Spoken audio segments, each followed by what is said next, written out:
DJ Tillu, బలగం, సంక్రాంతికి వస్తున్నాం, mad square ఏ cinema చూసుకున్నా మురళీధర్ గౌడ్ నటన మరొకరితో రీప్లేస్ చేసి చూడలేం. అంతలా యాక్ట్ చేశారు అనే కంటే జీవించేశారు అనే చెప్పాలి. ముఖ్యంగా డీజే టిల్లు ఫాదర్గా ఆయన చేసిన కామెడీ అస్సలు మర్చిపోలేము. తెరపై కడుపుబ్బా నవ్వించే మురళీధర్ గౌడ్ తెర వెనుక ఎన్నో అవమానాలు, ఎన్నో బాధలు అనుభవించారు. అసలు మురళీధర్ గౌడ్ సినిమాల వైపు ఎలా వచ్చారు? ఆయన బ్యాక్గ్రౌండ్ ఏంటి? Watch the story. Muralidhar Goud పూర్తి పేరు ఐరేని మురళీధర్ గౌడ్. మెదక్ జిల్లా రామాయంపేటలో పుట్టి పెరిగారు. అమ్మ రాజమనెమ్మ, నాన్న గౌరయ్య గౌడ్. మురళీధర్ది చాలా పేద కుటుంబం. 4 అన్నతమ్ములు, 1 చెల్లి ఉండేవారు. కూలీనాలీ చేసి 5 పిల్లల్ని పోషించేవారు మురళీధర్ అమ్మానాన్న. మురళీధర్ గౌడ్ వారి తల్లిదండ్రులకు 4వ సంతానం. 3 అన్నల తర్వాత ఆయన పుట్టారు. చిన్నప్పటి నుంచి కటిక పేదరికంలోనే పెరిగారు మురళీధర్. ఆయన చిన్నప్పుడు వేసుకోటానికి కనీసం బట్టలు కూడా సరిగా ఉండేవి కావు. తోటి స్నేహితులతో ఆడుకోటానికి వెళ్లినప్పుడు మురళీధర్ గారి చిరిగిన బట్టలు చూసి అందరూ వెక్కిరించేవారు. చిరిగిన బట్టలు, అరిగిపోయిన చెప్పులతో ఉండే మురళీధర్ను చూసి తోటి పిల్లలు నవ్వేవారు. దీంతో అసలు ఇంటినుంచి బయటకు రావాలంటేనే భయపడేవారు మురళీధర్. కూలీ పనుల ద్వారా వచ్చే డబ్బుతోనే కుటుంబాన్ని పోషించేవారు మురళీధర్ తల్లిదండ్రులు. కొన్నిసార్లు కూలీ పనులు లేకపోయినా, కూలీ డబ్బులు రావటం లేటైనా ఆ రోజు పస్తులతో పడుకునేవారు. కేవలం సంక్రాంతి, దసరా పండుగలకు మాత్రమే ఇంట్లో చేసే బగారా రైస్తో కడుపునిండా తినేవారు. మురళీధర్ గారి కుటుంబ ఆర్థిక పరిస్థితి ఎంత దారుణంగా ఉండేదంటే ఉడికించిన గుడ్లు 3 తినేవారు. అప్పుడే పెద్దయ్యాక కోట్లు సంపాదించాలని కసిగా నిర్ణయించుకున్నారు మురళీధర్ గౌడ్. చిన్నప్పటి నుంచి గవర్నమెంట్ స్కూలు, కాలేజీలోనే చదువుకున్నారు మురళీధర్ గౌడ్. ఇక డిగ్రీ కాలేజీలో జాయిన్ అయినప్పటికీ ఆయన కుటుంబ ఆర్థిక పరిస్థితి మరింత దిగజారింది. కనీసం ఇంట్లో 10 రూపాయలు కూడా ఉండేవి కాదు అప్పట్లో. మురళీధర్ గారి తండ్రి కుటుంబానికి దూరంగా ఉండి కూలీ పనులు డబ్బులు ఇంటికి పంపించేవారు. అయితే సడన్ గా ఓ రోజు డబ్బులు అవసరమయ్యి 10 రూపాయల కోసం ఫ్యామిలీలో కాస్త డబ్బున్న వారింటికి అప్పు అడగటం కోసం మురళీధర్ని వాళ్ళ అమ్మ పంపించింది. తల్లి మాటను కాదనలేక బంధువుల ఇంటికి మురళీగారు వెళ్లినా డబ్బులు అప్పు అడిగితే ఇస్తారో ఇవ్వరోనని కాస్త భయంగానే ఉండేది ఆయనలో. అయితే తను ఎందుకు వచ్చింది చెప్పి డబ్బుల విషయం చెప్పాడు. తండ్రి కూలీ డబ్బులు పంపించగానే తిరిగి ఇచ్చేస్తానని చెప్పి డబ్బులు తీసుకుని ఇంటికి వెళ్లారు. ఇక కొన్ని రోజులకు వాళ్ల నాన్న డబ్బులు పంపించగానే అప్పు చెల్లించేశారు.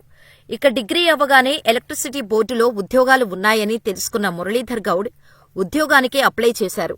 బాగా చదవటం, మంచి పర్సంటేజీ ఉండటంతో మురళీధర్ గౌడ్కి ఎలక్ట్రిసిటీ బోర్డులో ఉద్యోగం వచ్చింది. ఉద్యోగం వచ్చినా కుటుంబ ఆర్థిక పరిస్థితుల్లో ఎటువంటి మార్పు రాలేదు. వచ్చిన జీతం వచ్చినట్టే ఖర్చయిపోయేది. ఎలక్ట్రిసిటీ బోర్డులో 27 ఏళ్లు పనిచేసి రిటైర్ అయ్యే రోజు మురళీధర్ గారి బ్యాంక్ అకౌంట్లో బ్యాలెన్స్ 0 ఉందని మురళీధర్ ఇప్పుడు చెప్పినా కన్నీళ్లు పెట్టుకుంటారు ఆయన. చిన్నప్పటి నుంచి నటనపై ఆసక్తి ఉండేది ఆయనకు. ముఖ్యంగా ఊర్లల్లో వేసే నాటకాలు చూసి తాను కూడా అలా నటించాలని అనుకునేవారు మురళీధర్ గౌడ్.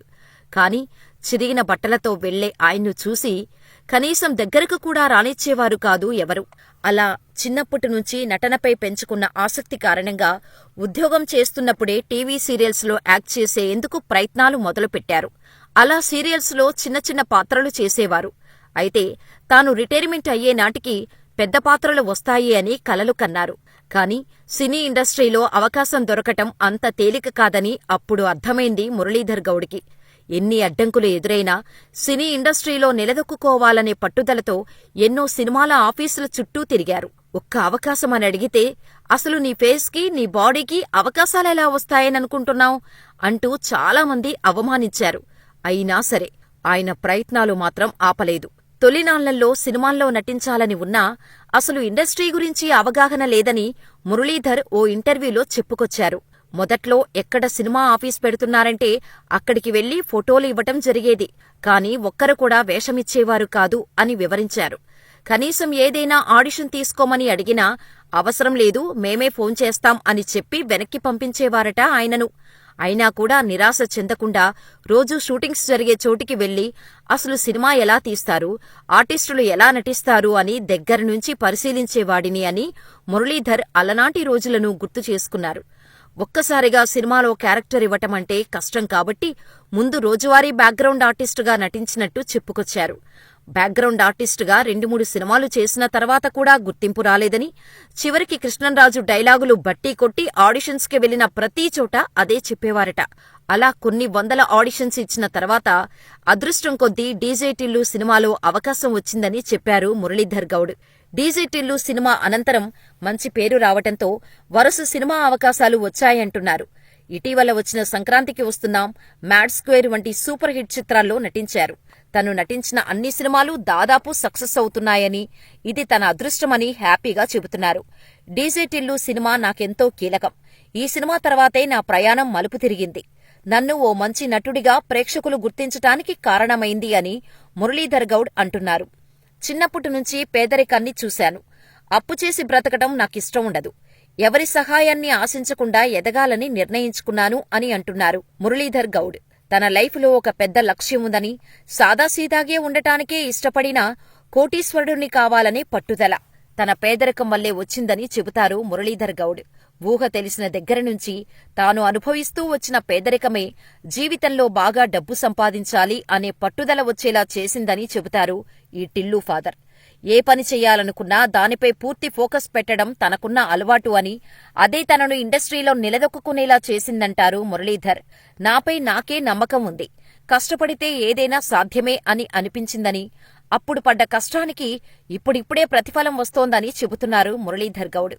ఇక సినిమాల్లో బిజీగా ఉంటూ బాగా డబ్బులు సంపాదిస్తున్నా మూలాలు మర్చిపోనని మురళీధర్ అంటున్నారు.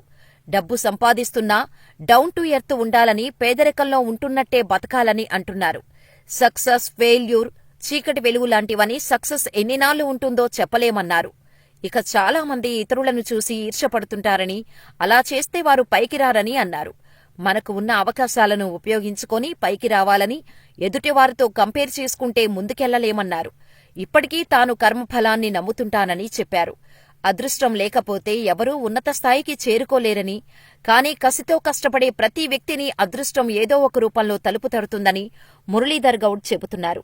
ఫలానా పాత్ర మురళీధర్ని తప్పితే ఇంకెవర్నీ ఊహించుకోలేమో అని ఇండస్ట్రీలో 10 ఏళ్లు దాటినా తన గురించి చెప్పుకునేలా నటించటమే ప్రస్తుతం తన ముందున్న టాస్క్ అని, ప్రాణం ఉన్నంతవరకు నటిస్తూనే ఉంటానని చెబుతున్నారు మురళీధర్ గౌడ్.